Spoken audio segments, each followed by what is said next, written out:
Hey, this is Train of Thought, the only podcast that I host. This week on the show, in preparation for the upcoming Laugh Track Showcase, April 19th. That's the whole point of this, is a plug. Please welcome to the show, Satarah Fisher. Hey. Boom. Applause. The crowd went wild. People were screaming. So Satarah, tell us about yourself. What's the elevator pitch? The elevator pitch. I'm Yeah. so bad at doing this. I am a comic Mm-hmm. in Baltimore City. Mm-hmm. I also do a bunch of other stuff. Yeah. And yeah, I guess That'll that's do it. pretty much it. Well, let's start with the Baltimore thing, because you've Yeah. been here a while now. So did you grow up in Catonsville, or is that just part of your material? Oh yeah, I grew up in Catonsville. Okay, because I lived in Catonsville after college for a while. I went to UMBC. Okay. So, yeah. Yeah. So really local. So you grew up in Catonsville and you moved here, what, like 2018? 26. End of 2016. End of 2016. Yeah, Okay. I grew up there and then moved halfway through high school. So Got it. Okay, just for so, like the people into from city. Milford who are like, well, I went to school with her here. Well, actually, Yeah. this is where I know her from. Right. And you've been in here a while, to the point where I think you've said Fells Point is just as ghetto as Dundalk. I think you said that on Facebook Oh yeah, a while ago. God, yeah. Yeah. Fells Point is Dundalk with money. That's what it was, because it kind of is. So you've lived in Fells, you've lived up here in like Charles Village. I haven't actually lived in Fells. You haven't I lived in just Fells, worked okay. in Fells. Like that's where my first city job was, got it. and very familiar with the area. Got it. And then now you're living down in Fed. So in all these places, not to fix you, but like you've been to Baltimore for a while, Yeah. and you've also been here like since COVID, and that's always like a big sticking point for folks. There's like a bunch of people who moved here after lockdown, and then a bunch of Right. people who were here before and left. What do you think's been like different about like the city as a whole? And because I always ask this for like Baltimoreans, because I'm always Yeah. curious, just because there's nowhere else really kind of quite like here.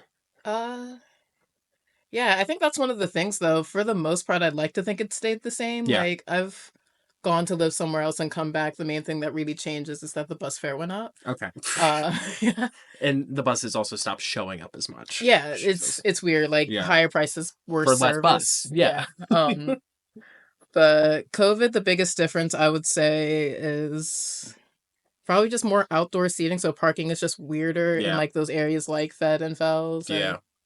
and Hamden because they just didn't take it down. No, so, they just left it there. yeah, that's And probably the biggest change. Masks, masks, but etc. even that's in a weird. Yeah, and then in between, and it's like sometimes you still see them. My favorite is the people who still wear them under their nose, because it's like, okay, who That's is the this chin for? diaper. The chin diaper in 2025 is just an insane choice, because we all know it's not helping anybody. Yeah, But you're also not required to do that anymore. So like, what are we doing? it's yeah. Speaking of fun in-city moments, how often do you think people ask you if you're from Micah? Or went to Micah? Oh yeah, I feel like that was definitely a bigger thing when I was painting more than Yeah. comedy. That's why I put it in my bio. Fair enough. Okay. Not as much lately, but definitely Just few Micah years coded. Yeah, I was very Micah coded. I Very was Micah hanging coded. out in Station North and Mount Vernon. Yeah. Got all the spots on Mhm. painting. So like people see me painting, they're like, "Oh, did you go to Micah?"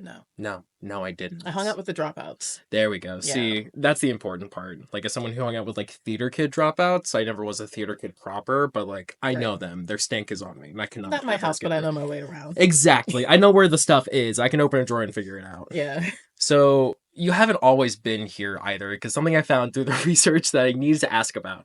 I gotta ask about the bus. Oh yeah. I have to ask about the bus, because for context, you posted in like 2019 that you airdropped yourself into California to backpack through the country, and then things just went nuts from there. Yeah. So can you tell me what happened?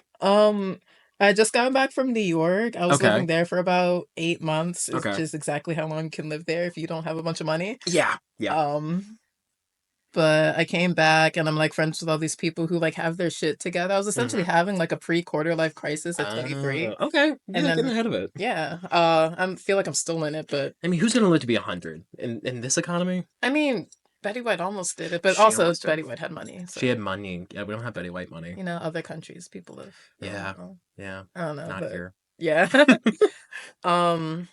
Yeah, and I also read Abby Jacobson's book. I might Okay. regret this. I Mhm. watched Into the Wild. I'm like, I'm gonna go. do a thing. I'm gonna do my big thing. The I'm thing gonna is, do my I big can't one. drive. Okay. Yeah. Right. I don't remember how I exactly came to that idea. I mapped out all the places I wanted to go, and then I got there, and Yeah. I'm just like, okay, fuck, let me start walking, I I guess. guess I'm just gonna go. So you started in California, and the plan was to like make your way back here to the East Coast. Yeah, Okay. and immediately it's just like a mess. I'm walking. I try to set up a tent. I wake up in the morning like you can't have a tent here. I Yeah. gave myself backpack palsy, Oh so I couldn't use Jesus. my left arm for like the second day. So like day one was great. Day two, it's like you can't be here. Also, your arm's gonna fall off. Yeah, day one was great. I slept in a hotel because I had enough money back then. Yeah. And like, okay, here's the journey. I walk for like 3-4 hours, and Yeah. then my arm got a little numb. It's like that happens Yeah. sometimes. You I were got to walking. Huntington Beach. I'm like, I'll Okay. chill here for a second. Left my snacks out like a dumbass. Can I cuss on here? Oh please! Okay, You yeah. fucking kidding me? I left Yeah. my snacks out, which is like trail mix. I'm like hmm walking along the beach, like, oh, this is nice. Eventually, my arm will stop being tingly. Yeah. We'll figure it And then I out. look over, I see a bunch of birds. Buy all my stuff, so like a week's worth of food is gone. After 3 hours. Yeah. Oh, This. I'm making a lot of mistakes along the way. But eventually, I had a friend who lived here that moved to Arizona, Okay. so I started making my way there. I got a Greyhound to San Bernardino. Okay. I was in San Bernardino for probably about 10 hours total. I almost got kidnapped, I felt like. Yeah. Yeah. We can. Do you want to talk about that? Like, what does that mean? Like, I was at a Starbucks and someone sees all my gear. They Yeah. also look like rough around A the traveler. edges. Yeah. I don't even want to say just like local homeless, I Okay. guess, but Yeah. also like into some shit. Because Yeah. another girl comes up after he sits down and she's like in nothing pretty much, like a little mini silver skirt, mini bikini top thing. And it's Yeah. like, oh, she's a prostitute. Ah. And he's like, oh, it looks like you're traveling. Do you need some money? I can help you make blah, blah, blah. And I'm like, no. Oh. And they keep pestering Okay. me throughout the hour and a half I'm there. So I like write a note to the Yeah. person next to me and to the cashier, like, Hey. hey, if they Help. follow me when I leave, call the police. Yeah. And Jeez. yeah, after that, I got to Arizona, stayed Okay. with a friend for a few days. After that, another friend hit me up, like they know someone in the area who can help you along since they Yeah. used to travel and stuff. And then Okay. they saw the school bus saw me, and then they were like, hey, come to this love gathering with us. Love gathering. Yeah, which Okay. is this gathering in the woods in Arizona. My Okay. phone would say Tonto Basin, but the service went out by a certain point, so I don't know. Yeah. At And that point. yeah, that's how I found out it snows in Arizona. Yeah, it does. It does get really cold there at It night gets too. very cold. There was a blizzard, so we Oh, got stuck there like I always say a month, but it's probably more like 3 weeks. But we were Yeah. already doing so much camping before we got there, so it kind of blends together. Yeah. Except one of them, it was covered in snow the whole time. Jesus. Yeah, so And all of this in a school bus. in a school bus, yeah, the hippie bus The hippie is bus. what I call that one. It Okay. was I think 10 people, 6 dogs. Hold the phone. Yeah, 6 dogs. 6 dogs. Were they like full size, like Some German there were Shepherd dogs? tiny ones, Okay. and there were big ones, and there was one who kept eating rocks. Just eat. Not eating the rocks, but she would just like hold them in her mouth, and it's just like for all right. safekeeping. That makes Yeah. sense. Yeah. And then, so you were there in Arizona, Mhm. and then did you continue traveling east, or at that point you're just like, you know what? We did Arizona. It's time to go back. We got to go back to Baltimore. Not yet. It Not was yet? Okay. yeah, because by that point I had like next to no money, so Yeah. then it's like they're teaching me these like life survival skills Yeah. pretty much, which Yeah, was camping like stuff. Yeah. yeah, not even just camping, just like living on the Mhm. road in Oh, right. general, Yeah. which was cool. Then I met up with someone who actually I met here, like Okay. one of my Micah dropout friends, and Small they were Baltimore, yeah, everywhere. Baltimore travels across the country. Truly. I was in Uh, Ohio and I was talking to some guy at this bar and he's like, oh, I just moved here. I'm like, oh, from where? He's like, oh, Baltimore? I'm like, yeah. And he's like, it's this neighborhood called Hamden. I'm like, Jesus. What do you mean I'm in Cleveland, Ohio and I'm at a Hamdenite? Like, Oh my God. they're everywhere. Yeah, it's amazing It's how that works. wild. Small Baltimore is real. Small like- Baltimore is so real. Yeah, we'd met each other like here, hanging out at the annex. Okay. Yeah. Yeah. And now it's just like I come to the love gathering, I see them in the kitchen, like Yeah. cooking grilled cheese, holding their fresh baby, kicking dogs out of the kitchen. It was Oh my god. surreal as hell. It was Amen. great. Amen. But after we got out of the woods, finally, we headed towards Texas. Then Okay. split off from the bus in an RV, and then more around Texas. Not Utah. Like Nebraska maybe or like No. Nevada. Mostly on the west. Got it. Nevada for sure. There was a point in Vegas that Okay. was That was weird. Not awful. I think but we did not good. Molly one night and just walked around, which was kind of cool. It's cool, but it's also so much. Vegas So is much, like an especially when amusement you park, look. Yeah. especially when you're on Molly. Yeah. Oh yeah, and if you look like a dirty kid, they don't let you hang out in the No, they're casinos. like, Like get out of here. they made a whole thing. It's like I just have this dollar. I never did a slot before. Can I do this Please, slot? just the one. You can watch me do it. Yeah, and they were mostly fine with me because I had my idea, but the person I was with didn't, and they were like making a big stink, and I'm just like, dude, can you just go to the food court so I can do this just and not do a whole please, thing? just $1. It'll take me 5 seconds. Yeah, Oh. yeah. But then got back to California, went up towards Seattle, no, Portland, Oregon. Got stuck there for 2 weeks, which is that was a weird place. Yeah, I mean, again, it was a city built as like a white supremacist, Yeah, segregation area. Like Portland, no offense, Portlandites, but like it's not on my bucket list of places to be. yeah, Frankly, yeah, yeah. And going to all these places, like in this circumstance, definitely was eye opening for sure. yeah, because you're not like You're vacationing, you're not touristing, you're like passing through. You're surviving there, like Yeah. you're kind of living as you're there. You're kind of working. It's like a work trial. And also kind of visiting, like to make money. Yeah. I brought all my tarot cards with me, cool. so that was something. So, would you say this whole adventure is crazier than showing up to school dressed like this? Oh, that's why I said I felt like normal me. Oh, this was Spirit Week in high school. This was actually when I went to Milford. Oh my gosh. Oh, I actually just saw her recently. Really? I was walking with my roommate and she saw me. I'm like, oh my god, hey! Was she dressed like this? No, figured not. I can't remember. I guess Mismatch Day. It looks like a mismatch. It gives Mismatch Day, but Yeah. like maybe we should bring this back. Like this is the new... Disney dressing. We're basically dressed like a Disney Channel. It's truly that's actually Tisdale.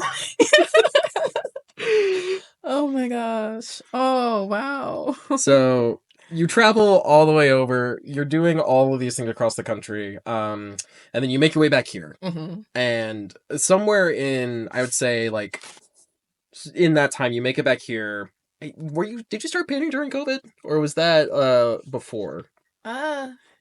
I think I was painting a little bit before, but I really got in my bag when I came back from traveling. You picked up because you went on to do like a whole series of paintings. Like you would have called yourself a painter for a while, I would say, and like that was the thing you were doing. Yeah. And I kind of want to ask about like the open head series because that's something you did a lot of. Yeah. Like, as far as like a branding thing that you had done, that's your thing. Yeah. So tell me about it.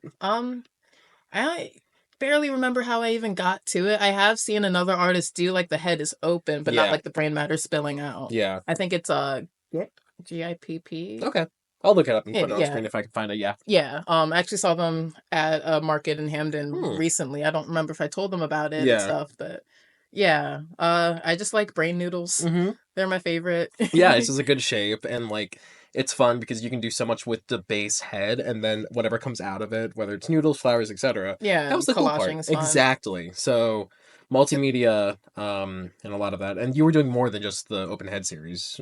Is there anything else from that time? Because do you still paint as much as you used to? Not as much at all. Like I just got my art supplies out of storage so I can work on some commissions I'm really, really far behind on. But I still haven't been able to kick my ass enough. I think it's mostly working and then comedy. Like it's hard. Yeah. It's hard. I can do one thing at a time. That's it. Like we were just talking to Rosalie, who was on the episode last week, and she's like a full ass doctor. Oh my god. And she a doctorate in political sociology, but not a medical doctor. But still, like doing that. A doctor. A doctor's a doctor, and you got to do that all day, and then figure out time to do jokes at night, and then do anything else that fills your cup. Yeah. Who the fuck has the time? I'm doing this during the middle of the day. Time turner. Honestly. I wouldn't be surprised if those did exist. Frankly, if they do, we're not the ones who have them. Yeah, they're why the Mandela effects keep happening. Mm-hmm. Mm-hmm. So you were also doing, because you've done a bunch of shit, because not only did you paint, you also released a fucking album.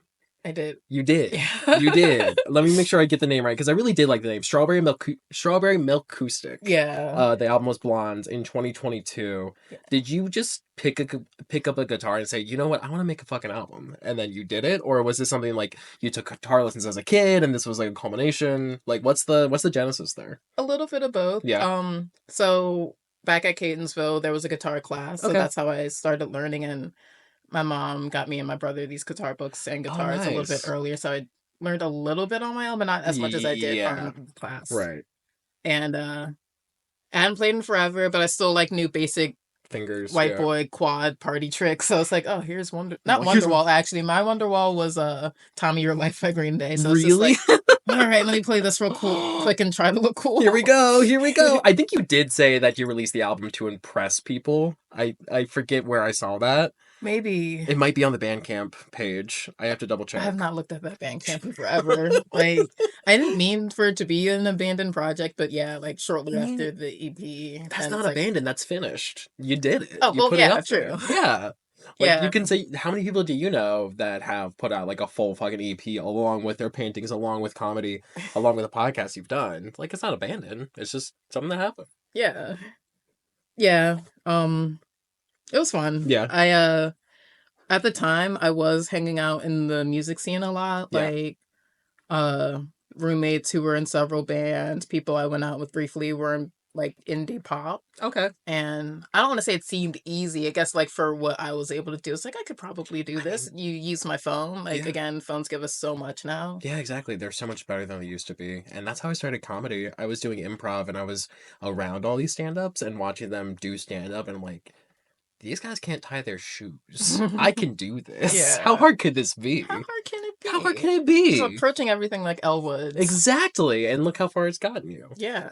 So you did the album, you've done the paintings, but also throughout all of that, you were listening to podcasts, which I bring up because we're on a fucking podcast. Yes. I do want to say one thing about the music. Oh, please do. Yeah. I was talking to the guy I was saying about it when he sent me that, oh, you're going to talk about this. I'm like, I sound so silly on it, and then he said he listened to it. I'm just like, oh no, I'm being perceived. Being perceived. It's like, oh no, this person listened to this thing that I put out on the internet for everyone to for see. People to listen to. What do you mean you listened to it? It was just the thing I was only embarrassed about was like my voice, because I felt like it sounded too angsty, and it's like, I'm not this mad about these guys. I was just like falling apart while making it. Literally, like my nail had split up. Really? Oh, and then my tooth broke all during the recording process. Oh my god. And I kept fucking up and redoing it. So like the angstiness in my voice came from your teeth and your nails falling apart. Yeah, just from like, I'm frustrated, I'm tired of recording this again. Yeah, holy shit. I just chipped a tooth a month ago. It was a lot of federal funding stuff had fallen through. I was worried about work. I was sick, so I'm like, I'm gonna get Pizza Hut. I feel like shit. I'm gonna order. I got bacon and I'm eating it. I'm like, this is really crunchy bacon. Oh no. This is so weird. And then like I feel in my mouth like, oh, half of that's gone now. Where's my tooth? Yeah. I was brushing my teeth. I'm like, oh no. That's not right. Yeah. It feels I went bad. to spit and I felt it. I'm like, oh no, that's tooth. That's down tooth. The drain. That's tooth. That should be in there. Yeah. It's an absolute nightmare. But it doesn't come through in the album. It sounds great. Because I've seen like a lot of like a voice in it. I mean, hey, that sounds like. Did you hear the thing about the wife of the guy from Weezer today? Oh, the girl who allegedly... She's, like, in some sort of harem, and she was in a police shootout with the LAPD. Did you not hear about that? That just happened? That was, like, today. Breaking... The wife of the bassist from Weezer... Oh, the bassist. Okay. Yes, not the main Weezer guy. Not Mr. Weezer. Not cool. No. Like, his wife was, like, in a shootout with the LAPD. They shot her. She survived, but she's, like, also a true crime person, and, like... Everything about the story seems wild. I've not dug into it. I'm going to open my phone and see this everywhere. Exactly. This is breaking news here live on the air. Bassist wife Weezer shot LAPD. Search engine goes nuts. Yeah. You have to look it up. So... True crime to podcasts. So you were listening to shows for a long time. Like you were a fan of like The Read and a bunch of other great stuff like that. What about, because they're not for everybody. I was really into shows like this when I was like driving a lot. Like I used to commute down to Annapolis and have like an hour and a half in the car every day. So I used to listen to like everything I could get my hands on just to fill the time. And now it's kind of gone down because I'm just here all the time. Right. So what about shows like this, like podcasts and stuff, like really stuck with you after all this time to the point where you've like started a few of them yourself? I don't know, just, I like the vibes. That's the weird way to put it. Like, I was thinking about this the other day where I realized I've been listening to comedy podcasts way longer than I think I have. Like, because I saw an Instagram post about it. I think it was in like 2018 where you're like, these are like my top 6 podcasts. And I'm like, that was even before like the big podcast boom where everyone knew that Joe Rogan was somebody other than the host of Fear Factor. Exactly. Literally, if I ever meet him, that's all I'm going to talk about. That's all I want to know. How many cockroach guts did you get on you to get to where you are today? Like, there's a splashdown in that show. He's like the original Sean Evans. Truly. Except Sean Evans also does it with you. Yeah, and that's, you know what, that's valid. Yeah. I think more hosts should really dive in and do it with you. I mean, he might as well do it now. At this point, doesn't he eat testicles or something? I don't know what Joe Rogan does. I've tried really hard in my career to not know what Joe Rogan does unless I have to. Yeah, I listened to the Adam Sandler episode. Oh, yeah. And the Terrence Howard one just to hear how he got to that one clip. But that's like the beginning of the podcast. Exactly. It's like, okay, we're good now. Like, I think I've listened to the Miley Cyrus one, and that's really about I didn't even know she had one. Oh, she has one. It's great because she's, like, very obviously over this. Yeah. And it's fantastic. She's like, yeah, I think you're stupid. Like, what am I doing here? So she's great on that. That's the only one I've listened to. So you're liking the vibes, and you've done a music podcast, and you started a comedy podcast, too. Sort of. Yeah, I did one episode. I mean, that's more than a lot of people, frankly. Yeah. With the comedy podcast, I just felt like I didn't want the same vibe, like we were saying earlier, where it's...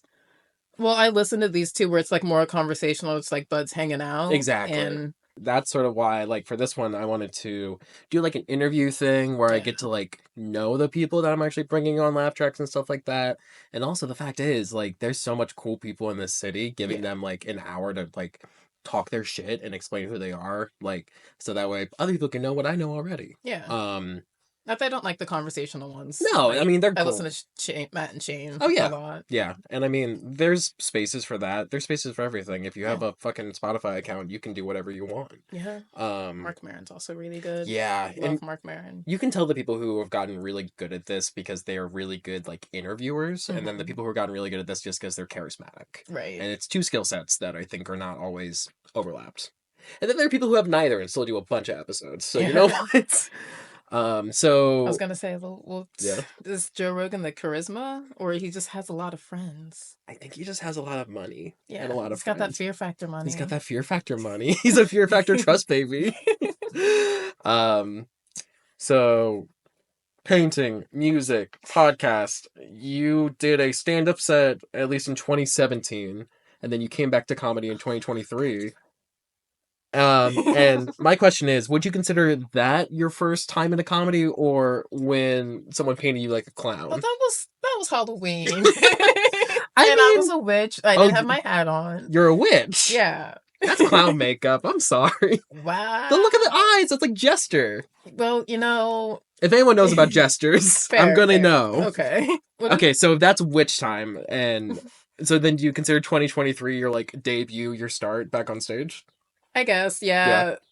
The 2017 one was awkward as hell. Like, I did okay, and then I had a joke that didn't quite land, and then I went over, I think, because I was still learning, and I was the only comedian up. It was a variety show, and my friends were, like, hyping me up, like, oh, Sarah, you're funny, you're comedy. Yeah, do your thing. Yeah. I think Bria Badu did the same thing, where she got put on a variety show, and she's like, I'm the only comedian, I've never done this, but sure, I'm gonna do my best here. So, is that when you missed your chance to tell the story about you and Maya in a Goodwill parking lot in Louisiana? Not then, I guess. I don't know. Oh, God. Because you did say, if I ever do stand-up again, I'll tell you about the time a woman tried to fight me and Maya in a Goodwill parking lot in Louisiana. Right. And did you get to tell that story eventually? I think I did once, but it didn't land because I didn't know how to tell it as a joke. Okay. I just said what happened. It's like... I mean, that's the point of a podcast. What happened? I want to know. Yeah. Me and my friend Maya were going to NOLA for New Year's. Okay. And we were just roaming around waiting. I think that was still New Year's Eve. So we're just like waiting for somewhere to go at night. And we went to a Goodwill to go shopping, and then we're waiting in line. We called our Uber in line thinking it would go by fast, but this lady's holding up the line the whole time. She's complaining about something that happened the day before. She's like turning back to everyone in line. It's like, oh, I'm sorry. These guys are so unprofessional, blaming them. And it's like, no one is on your side. No, you're the problem here. You're the problem. You're obviously the problem. With her flip-flops, her unlotioned feet. Toes out in the Goodwill. Crazy. And then she's leaving, and then we check out really quick, so quick that, like, she's still leaving when we were going out. She's, like, apologizing. I'm sorry, but they just da-da-da-da.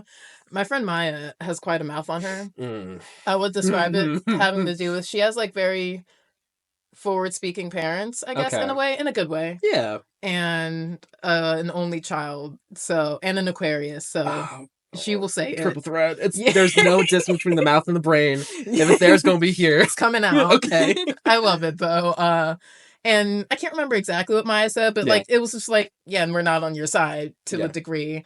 And the lady kept saying stuff, Maya kept saying stuff. I'm in my head just like calculating, like, okay, if she swings, how fast can I get my platform off to hit her? What can I do if this goes south? This real-time Sherlock Holmes, like, using the velocity of this to get her upside the head here. Okay. Literally, just like thinking in my head, like, gears are turning. Yeah. And then the closest it gets to a head is the woman tries to smack the joint out of Maya's hand. And she does. And she's like, smoke it off the ground, bitch, while walking to her car. Mind you, this lady has like her mother or grandmother with her. Always like, because there's always like a mom who brought their kid and their kid is now like a witness to this. This is like a grown woman, This though. is a grown fucking grown woman with her mother. And her mother just wants to go.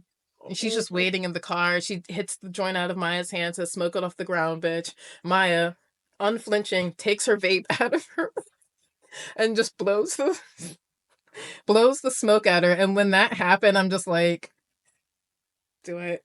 And then she just walks off, gets into her car, drives off, tries to throw a water bottle at Maya, misses. And then Maya just like twerks at her and she continues leaving. I'm just like, all right. Cool. We got out of that. We made it. Yep. No one died in Louisiana today. Nope. Oh my, on New Year's Eve. It's like, oh, I'm so glad we didn't have to beat up that lady in front of her mother. So. No. Yeah. Although I feel like based on what you said, this wouldn't be the first time that's happened to her. This sounds like a pattern of behavior with her specifically. I feel like there's been other moments, not with me, but oh yeah. No, but with this woman in New Orleans. Oh yeah, she's probably she's the problem. Oh yeah, absolutely. Yeah.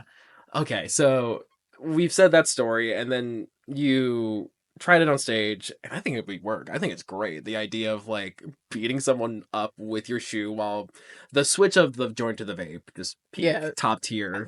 I'm so glad that happened in real life. Move. It's like, oh, beautiful. This is incredible. She's never unprepared. No, she was ready to do so. Yeah. So you come back to comedy. It's 2023 or so, and I thought you've been doing it longer. Because it feels like, A, I've known you longer, and B, that you're better than a year and a half in, or 2 years in almost, give or take. Yeah, it'll be 2 years in July. It'll be 2 years in July. That's crazy. Time flies when you're disappointing your parents. Yeah. Sorry, Mom. So 2 years in, what do you still like it? That's a big question. I've been in a weird place with it a lot lately. Like, people think I quit because I'm barely at mics anymore, and it's like, it's not that. It's not that. It's just, I have a night job now. Yeah, you're busy. Because you're bartending now, right? Yeah. Okay. Yeah, and it's also like, I'm not at mics all the time, but I'm still like trying to do stuff. Yeah, I'm still writing for sure. Like, exactly. When I do go to a mic, I'll have new material, which kind of leads into it. It's just the social dynamics I kind of got tired of. I feel like maybe I'll put this on autism, where it's just like, I can't tolerate some of these people too long. And it's not like I hate them. It's like I'm cool with you. I just don't really respect you. I've always treated them like coworkers. Like, there's a lot of people in comedy that are like, hey, great working with you on the show. Great project. You will never know where I live. Oh yeah. You will never be invited to my wedding. Like, you're a great like coworker. Good job, team. I'm gonna go. Yeah. I got nothing really else to say to you beyond that. So I don't think it's an autism thing. I think it's just a reality of like, especially you've done it long enough now where you kind of know. Yeah. Like, hey, I fucks with you because you're funny on stage, but I really have nothing to say to you beyond that. Right. And sometimes there are certain comics who are like always on to a degree where it's like, all right. Like, okay. Can we have a real conversation? Can we like talk about something other than jokes, or like stop trying to make each other laugh? Like, yeah. There's so many comics I know where I'm just like, so do you have a car? Do you have like a life outside of this? Do you work? Like, I don't know anything about you other than you trying to do jokes at me. Yeah. So yeah, it's weird, but that's the kind of time where you're like, okay, yeah, these are the few people I actually like and like enjoy hanging out. It's not even that's like a small amount. No. There's a lot of people like I just never see them. Exactly. I mean, also again, when you're like working, you can't go to mics every single night. Yeah. It's just not feasible. And then it's like people who go to mics every single night just to tell the same jokes, which over and over again. Over and over again. Mike Smith said this really good thing. I think maybe he said it from someone else, I'm not sure, but just like people are trying to win the open mic. And it's like, what are we doing here? Because you're winning the open mic for the other people at the open mic. Right. You've never won an audience member at the open mic because it's like there's 3 of them. Right. It's like if you're working on a joke a couple times, I get that. But I try to have a role where I don't do more than 3 times the same joke, especially at the same mic, but I'll or at least try it at different mics if I'm gonna repeat myself. Exactly. Like shopping around. It's like, okay, is it the joke or is it just the room tonight? Let me try it somewhere new for once. Yeah, it just gets people try to win the mic. Yeah. They truly try to win the mic and they're trying to win their friends. There's so many people that like do open mics that they want a friend group. And I'm like, no, I got friends. Yeah. I have a job and friends and friends outside of comedy. I have friends outside of comedy. Like there's so many people who are just like, these are my crew and we all are comedians together. I'm like, very cliquey. It's very cliquey and it's almost unhealthy because also like if you're only talking to comedians, where are you getting your material? That part. Where are you getting your material? Where do you get your life experience of some weird shit happening and then it's like, okay, this is a bit now. Yeah, this is a bit because the thing is then you're just making comedy for comedians.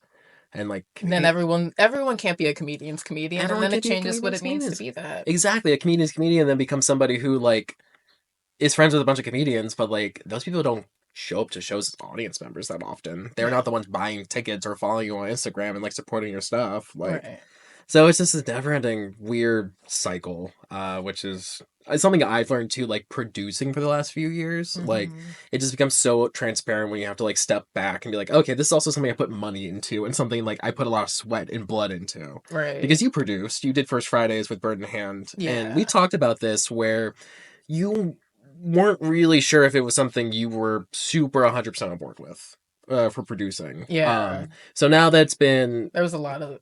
There was a lot of stuff going on with the producing because I started out in a group and then that fell apart. Oh, right. Yeah, I remember that. I started doing the show alone, but that was just a month and I started the group and then that fell apart and then I continued and by the time it was over, I'm just like, okay, I'm burnt out on coming down here every month and burnt out on looking for comics and then the comics that I don't want to book are reaching out to me and then the ones I do are too far away.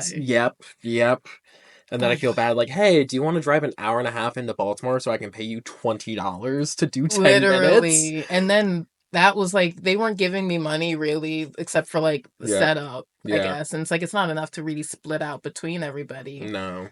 So we would just do ticket sales. So it's like, if it's not a good show and if you don't promote it, then it's like, well, there's not a lot of money because it went from like some comics made like 100 something, some comics made 20. Yeah, because depending on the nature of the show that day, and it's also again like how much they promoted it. Like there are people who like show up the day of the show and like, I have not heard from you once since I booked you for this.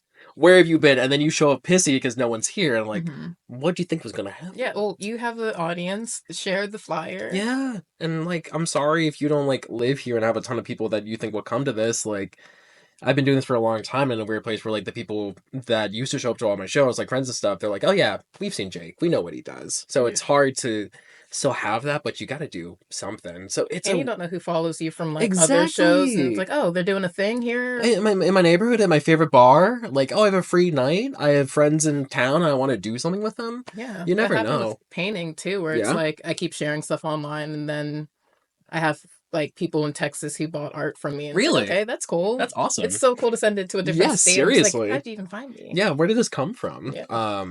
That's super cool. But you did about a year or so with First Fridays, and it couldn't have been... I feel like we've been a little negative on producing and comedy as a whole. So what were some of like the bright sides, like the memories and thinking back, like, oh yeah, that was a good part. Like I enjoyed doing this part of it.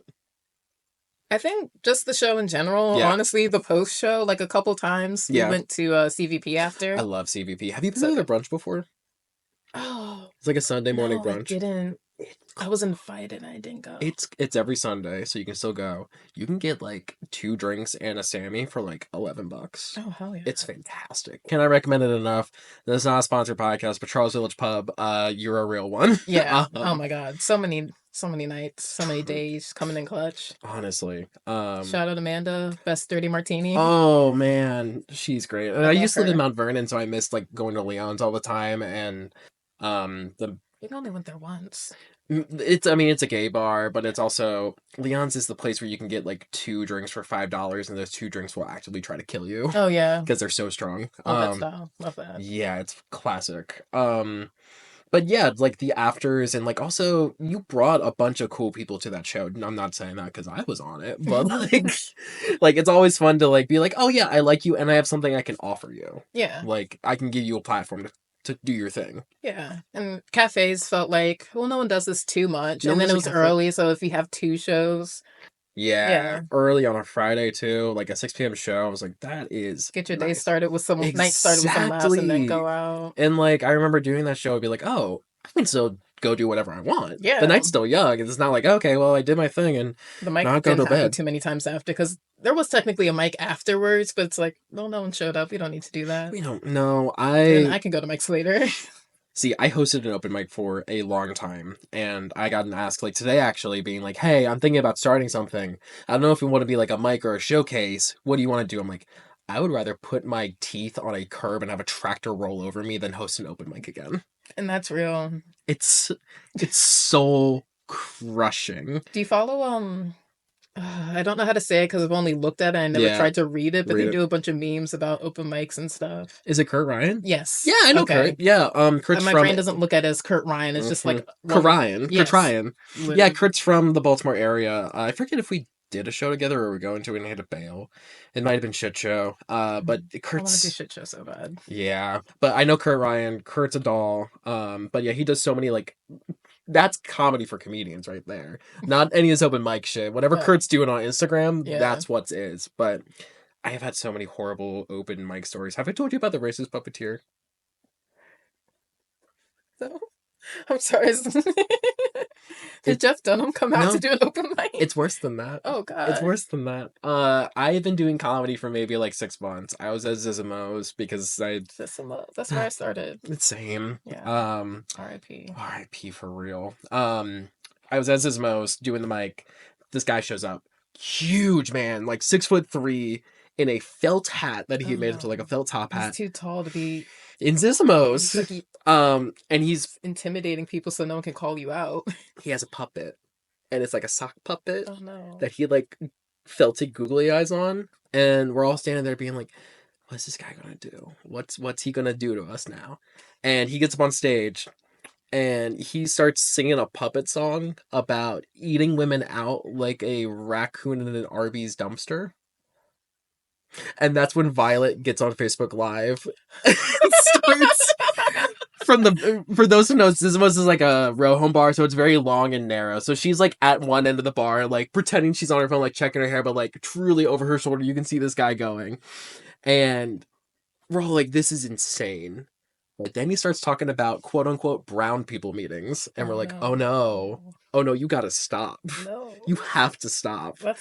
And this all got caught on live, so like he burned out super fast. And I think now he's a professor at Coppin State University. As one does. As one does. It's crazy to think about the day jobs of comics, like especially knowing like some people have like these really intense jobs, but then you meet them in comedy, it's like, oh, they're a fucking idiot. No, you're just talking about like, what do you mean you're a day trader? What do you mean you work for the federal government? I mean, that goes hand in hand. That's hand in other thing. Yeah, it's super weird to like see these people. It's like, oh, that's why you can keep doing this, because you make like hundreds of thousands of dollars. Meanwhile, we're just like, the break would be nice. I work for a nonprofit. Like,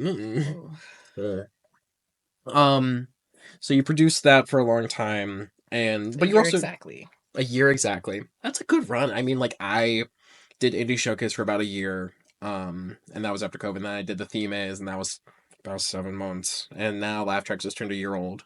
Yeah, she's a little baby. And hopefully new stuff coming with that very soon.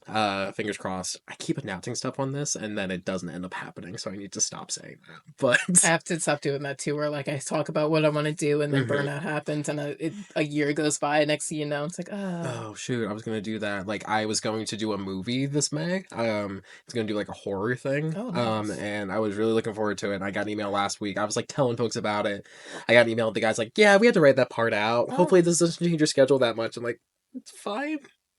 It's fine. I wasn't looking forward to it. It's fine. Yeah. So it happens. I'm hoping My Lor Gig goes well, so we can get more episodes, hopefully. Yeah, we will get into that too. No, don't worry, because we're going to get all into it after the break. But before we go to the break, is there anything coming up for you this year that you're like excited about beyond My Lor Gig, which again we'll get all into? I want to give it all the space it can be. Is there anything else you want to like manifest, check off the box? Like for me, it was that movie thing, and so I'm always curious. Like, yeah, we're a quarter of the way through the year.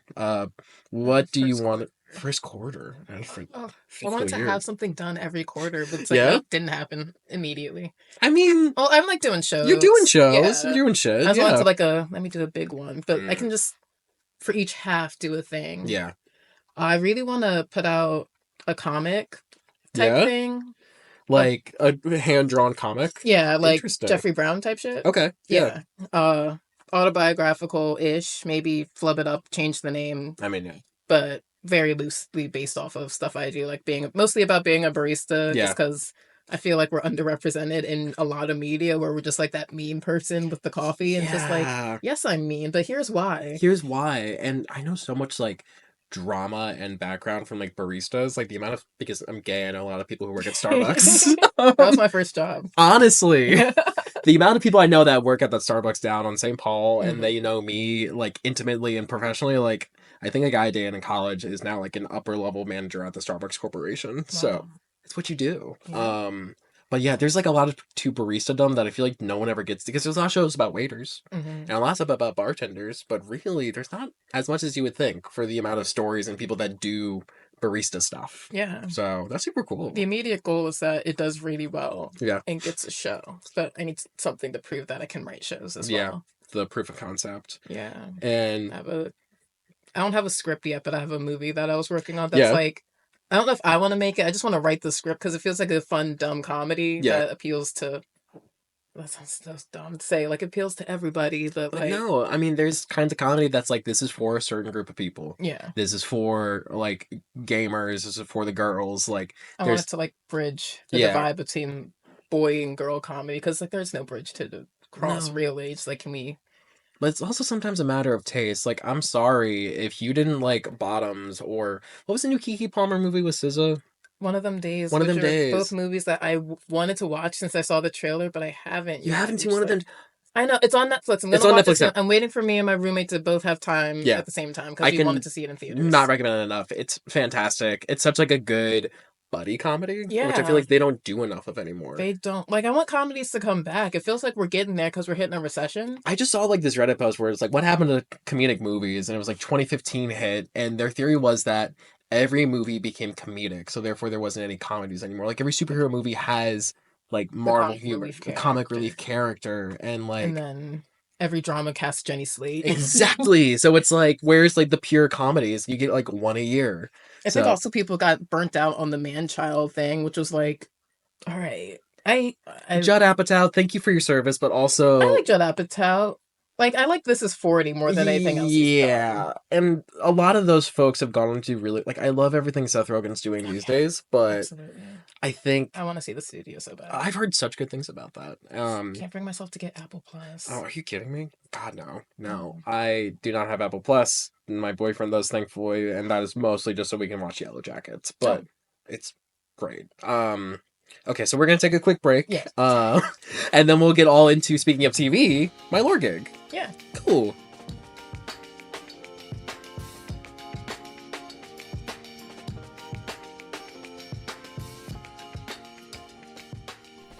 Hi everyone and welcome to The Break. This is where we talk about upcoming events at our host venue, The Club Car, and talk about our upcoming show. So at The Club Car this week, as always on Wednesday, it is Vinyl Wednesdays, hosted by DJ Steve Shimmer. It's all night happy hour starting at 7. On Thursday night, April 17th, there is the spring menu launch party. Come check out some new cocktails. Friday night is Bear Night with DJ Shyboy. Doors are at 6. It's free. Go see some bears. Saturday, the big day, there is the Station North Alt Art Market all day, noon to 5. And then from 7 to 9 p.m., you can see Domo Khan, Jamie Mack, Kasha Patel, Eileen Foley, Rosalie Rubio, Satarah Fisher, and Valerie Pascal at Laugh Track, 7 p.m. And last but not least, April 20th, it is in fact Easter, so we will be hosting Bunny House by Tech Metropolitan. It's a Sunday dance night, so come dance out all your feelings about Christ being risen. And with that, we're back to the show. And we are back from break. We're going to talk about My Lor Gig. Yeah. Super exciting. So tell me all about it. Like, what's the... I already asked for the elevator pitch in the beginning, but, like, how do you explain to people what the show is? I describe it as a story about a girl who, post-COVID, finds out that she has to pay all of her back rent from that. Oh, okay. Thinking that she didn't have to. Okay. No job, so she, like, doing a bunch of gigs around the city, Ubering, pawning things. Yeah. Okay. That's pretty much it. And how did you get in? Because it's Mia Musso producing it, and I've known Mia for a while now, just doing Sam throughout the city. Did she, like, approach you to do this? Yeah. Okay, cool. It was originally supposed to be someone else. Yeah. Which I recently found out. Not recently, I guess months ago, but my concept of time is all over the place. Yeah. But, yeah, something happened and they couldn't do it anymore, so... Because you're the titular... like, the character's Lauren, yeah. And your face is all over it. Like, every time I see it, it's like, oh, it's you. Yeah. And now it's been touring, like, it's just the first episode, right? Yeah. And it's been touring through a bunch of different film festivals and stuff. I saw Mia was just in London recently, I think, because of this. So how does it feel to, like, do this project that's now, like, everywhere and then some? It's mind-blowing. Yeah. I feel like I don't want to say I downplay it, but I don't talk about it as much because I'm just, like, internally freaking out about it all the time when I see, like, oh, we won something, hell yeah. Yeah. And I'm just like, oh, wow, okay. We were promo shoots the other day. Yeah. And, like, he's like, yeah, your face is going to be everywhere. Your face is going to be everywhere. I'm just like, which I knew a little. I signed up to be the lead, so it's like, And had you done acting stuff like that before? Because it's not just like I'm going up and doing material. Like, you actually have to act. Yeah. Yeah. A little bit. I genuinely can't remember anything I've done right now at this moment. It's like, did I do anything in my life? Like, there was a time where back in Catonsville, my friend was, like, putting together the spoof movie for Twilight, and I was playing Jessica. Incredible. And I was going through a scene kid phase at the time, too, so it's like, we just have seen Jessica from Twilight. And then they also did a play for the One Acts back then, and I played Captain Jack Sparrow, which was fun. Incredible. It's like a mashup one act type thing. Yeah. Okay. So this was your first time acting for television, basically. Because that was a parody for a film and stuff like that. Was it harder than you thought it would be? Or was it easy? Because I've done, like, some camera stuff, and it's a different muscle, almost. Yeah. Because, like, I'm comfortable doing things, but it's like, oh, I actually have to not improv, not ad-lib. I have to, like, do what's told of me versus just me doing it all by myself. It didn't seem too hard. I don't want to say it didn't seem too hard. Mostly just doing what I was told to do, and then I'm allowed to ad-lib a little bit. Okay. I didn't have a bunch of ad-libs, but yeah. I feel like it's fairly fine. Everyone keeps saying I'm doing well. I'm overthinking. Like, when I watch the first episode, I hear my voice. I'm like, okay, I didn't do the Disney voice thing I thought I was doing, but I do sound flat. But that's just how my voice sounds. I'm learning, especially when I hear it recorded. And it's like, oh, no, that's just, like, what I sound like. Okay, good to know. Good to know. And it's through... There's a couple other Baltimore people in it. Zach Schwagel. Zach Schwagel's why I do comedy now. Really? Yeah, he's the one who told me about the Mike at Sissimos. Okay. We were, like, hanging out a bit before, and he told me he does comedy. I'm like, oh, that's cool. I didn't know that. No, Zach's a doll. Zach's really nice. Great. Just, again, sometimes when you've been doing this long enough and you just get so burnt out on so many, like, shitheads, when someone's, like, actually decent and nice, it's like, oh, that's cool. I'm glad you're cool. Yeah. All that to say, how do you feel about future stuff with My Lor Gig? I know you said you're trying to get... Is there a fundraising campaign right now to get more episodes? We have a GoFundMe going. Okay. GoFundMe going. Yeah, I think I shared that link yesterday, so it's probably still up. And we'll share it in, like, the bio and everything, and you'll be able to click on it on YouTube and whatever the hell. Yeah, I really don't want to make a link tree, but yeah, I can help you find that. We'll figure it out. So you're trying to get a full season produced, or just, like, more episodes? I believe they have the full first season written. Oh, wow. Yeah. Okay, cool. And this is all from Mia, then? Or, okay. Very cool. Yeah. And it's also been advertised as, like, a Baltimore comedy. Yeah. So how does it feel, like, as a longtime Baltimorean, a lifetime Baltimorean, except for, you know, going to the hippie bus and such, like, being in something that's, like, Baltimorean, like a Baltimore themed thing? It feels good. Yeah. I definitely feel like I want to... I I want to produce like a fun image. It's not like the same thing that we see all the time. Like everyone is tired of wire stories about Baltimore. Yeah. And then they see it and it's like, oh my God, it's all scary. And it's like, oh, this also happens here too. Yeah. There's also fun comedy hijinks. things. Yeah. Hijinks happen. Yeah. Day-to-day life. People Baltimore can be a character too. Baltimore can be a character too. And it's a fun character. Yeah. You find that character everywhere. In fucking Arizona, in Ohio, small towns everywhere. So having it be a character, we deserve that. If fucking New York can be the character in every other television show, right? Why not here? So if anyone wants to watch the first episode, can they do so? I need to look into that, actually. I know we had an event where we showed it. There's been showings for sure. I have a link, but I'm not supposed to share that one. I don't know if there's a public one yet. So basically, if you want to find the episode, find the premiere, check out a local film fest. Mia's fucking everywhere these days promoting it and doing this. I don't know how she does it because she's got like kids and work and like, how are you in London right now? Crazy. I don't know how she does it. She's amazing. She's a pro. So stay tuned. There is an Instagram account. We'll put the handle there if you want to follow along with the journey. Because there was another comedy pilot that happened in Baltimore right before COVID, 4.5 stars with Archie Jameson. And I don't think that ended up going much of anywhere because of COVID. So it'd be really cool to see like an ongoing show because Baltimore has like a really good comedy scene and a great music scene. Our sketch scene needs some work. Our film scene and like short films and television stuff would be nice to have stuff that's not just about The Wire. Yeah. So I really encourage everyone who's listening, check it out. Less drug dealing, more drug doing. More drug doing. Not that I condone doing drug, like in the shows. In the shows. I've never done a drug. No, me neither. Never. Never would do a drug. So we're reaching the caffeine. End. Caffeine. The people's drug. Yeah. And maybe ketamine. But still. So Tara, thank you so much for being here. Is there anything else you want to plug before we get off? I should have thought about that. All I'm doing Laugh Tracks. April 19th. With a ton of fucking people. So that's on the 19th. Anything else? Nothing I can immediately think of. There's one coming up in May 7th, the Frederick show with Dave Davis. Oh, cool. But if I can't get to Frederick, then I won't be there anymore. You'll figure it out. I was supposed to go with And if people want to find all the information, where can they find you online? I'm on Instagram as *Fisher. The E is a 3.